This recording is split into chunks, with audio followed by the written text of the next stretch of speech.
আজ সোনাম ওয়াংচুক প্রায় 19টা দিন হয়ে গেল শুধুমাত্র জল খেয়ে হাঙ্গার স্ট্রাইক করছেন, মানে আমরণ অনশন অ্যাকচুয়ালি।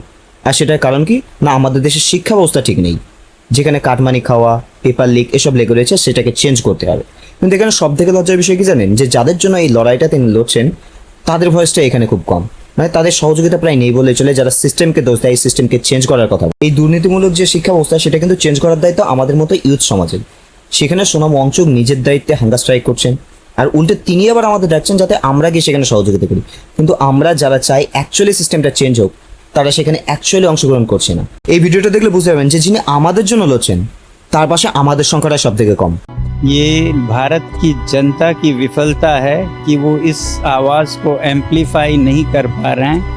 वो इतने संख्या में आवाज़ नहीं दे रहे हैं कि सरकार को ये मुद्दा गंभीर लगे। क्या आप इंतज़ार करेंगे जब नेहा जैसे बच्चियां, आकांक्षा जैसे बच्चियां आपके घर से हो, आपकी बेटी हो, आपकी बहन हो?